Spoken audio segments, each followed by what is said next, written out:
Students, आज हम लोग अंशों के हरण एवं पुनर्निर्गमन के बारे में पढ़ेंगे। तो अंशों का जब हरण होता है तो थ्योरी में मैं आपको समझा चुकी हूँ कि जब कोई अंशधारी बकाया रकम का भुगतान न करे तो हम अंशों का हरण कर सकते हैं। तो आज का हमारा टॉपिक है अंशों का हरण या forfeiture ऑफ शेयर्स।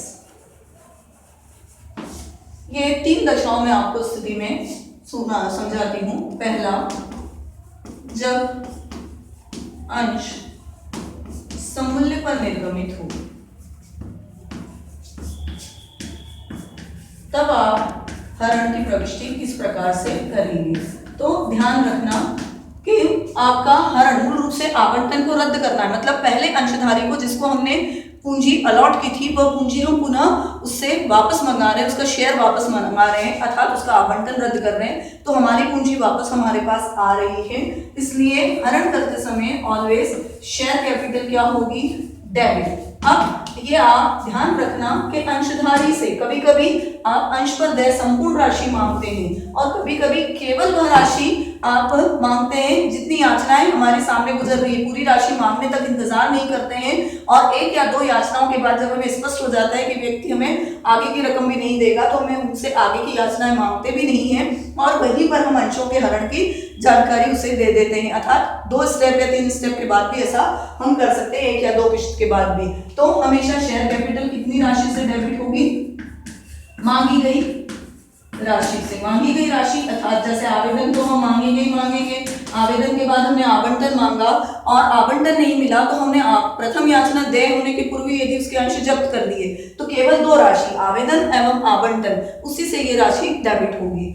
दूसरा, जो याचनाएं हमें नहीं मिली, जैसे मैंने भी आपको कहा कि अलॉटमेंट नहीं मिला तो अलॉटमेंट, क्योंकि पहले जब हमने मांगी थी राशियां देय की थी तो डेबिट हुई थी, अब हम उन्हें याचनाओं को रद्द कर रहे हैं तो टू शेयर अलॉटमेंट। मान लीजिए प्रथम याचना मांगी और वो नहीं मिली तो to share first call credit हो जाएगा। मतलब जितनी याचनाएं आप मांग रहे हैं वो क्रेडिट हो जाएगी और नहीं मिली, ठीक है। और जो राशि मिल गई वो जाएगी आपकी शेयर फोरफीचर अकाउंट में। शेयर फोरफीचर अकाउंट जो है आपका वह अकाउंट इसीलिए खोला गया नया खाता कि जो राशियां प्राप्त हैं फोरफीचर अकाउंट में उसे हस्तांतरित करेंगे। तो आवंटन काय से क्रेडिट होगा, आवंटन की राशि से।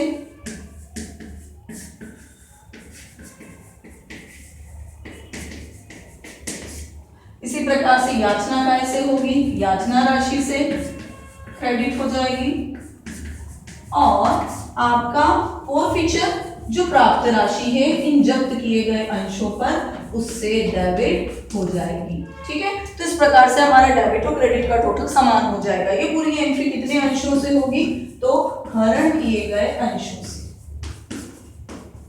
बाकी सवाल जो मूल सवाल है बाकी अंशधारियों को ये यथावत चलता रहेगा, हम केवल हरण की प्रविष्टि अभी यहाँ सीख रहे हैं। ये पहली दशा थी जब अंश सममूल्य पर निर्गमित हो। दूसरी दशा हमारी हो सकती है अंश प्रीमियम पर जब निर्गमित होते हैं। तो 2 दशाएं हो जाती है, कभी कभी हमें प्रीमियम की राशि प्राप्त हो जाती है इन अंशों पर और कभी कभी हरण किए गए अंशों पर प्रीमियम भी बकाया रह जाती है। तो सेकेंड दशा, जब अंश प्रीमियम पर निर्गमित हो।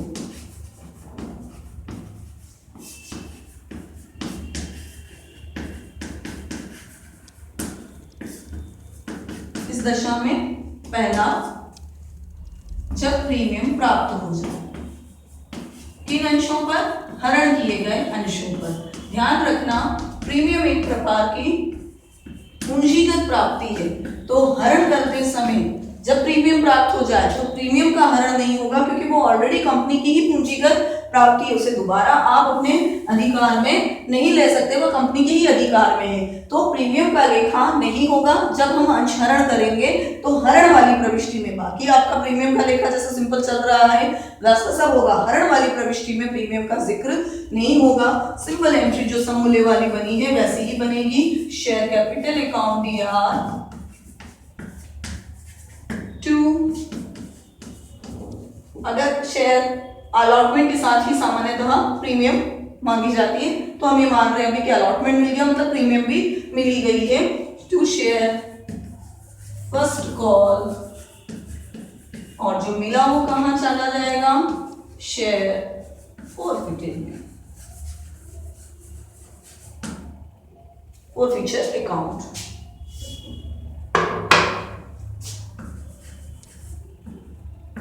ठीक, अब यहां कैपिटल कितने से डेबिट होगी, मांगी गई राशि से, लेकिन स्पष्ट कर ले हम प्रीमियम छोड़। ठीक है, मतलब वह राशि जो प्रीमियम सही हो उसे आप छोड़ दें, हमें केवल पूंजी की राशि ही डेबिट करनी है। कौन, याचना राशि से और फॉरफिचर प्राप्त राशि प्रीमियम छोड़कर। ठीक है, इस प्रकार से आपका जब प्रीमियम मिल जाए तो फॉरफिचर का लेखा बिल्कुल समूल्य के समान होगा। Big shares forfeited. हम चाहें तो बड़ी नरेशन भी बना सकते हैं, जो सम्स में मैं आपको बताऊंगी। अब थर्ड कंडीशन, सेकंड कंडीशन, जब प्रीमियम प्राप्त न हो, इन हरण किए गए अंशों पर प्रीमियम भी ना मिले, तो प्रीमियम को भी आपको शो करना होगा। सेकंड कंडीशन, प्रीमियम वाली दशा में जब प्रीमियम भी प्राप्त न हो,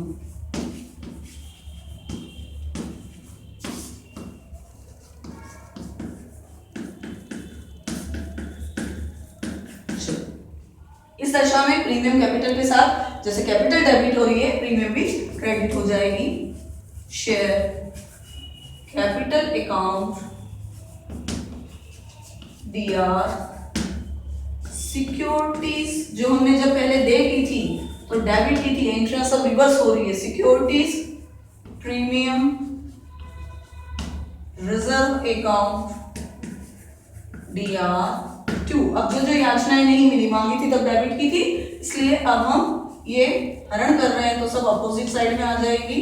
to share allotment account, two share call account और two share forfeiture account.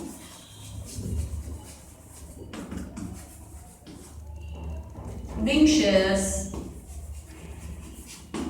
Forfeited.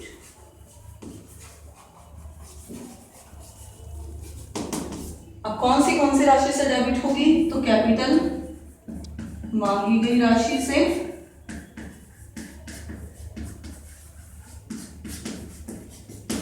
अर्थात देय राशि से। प्रीमियम अलग है इससे, इसलिए लिखना जरूरी नहीं है कि प्रीमियम छोड़कर, प्रीमियम की राशि से प्रीमियम क्रेडिट हो डेबिट हो जाएगा।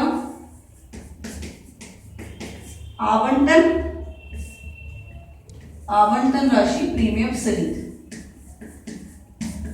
क्योंकि ऊपर डेबिट हुई है प्रीमियम, यहां हम प्रीमियम को क्रेडिट करेंगे। आवंटन राशि प्रीमियम सहित।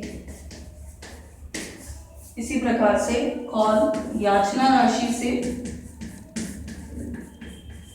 और फॉरफिचर प्राप्त राशि से।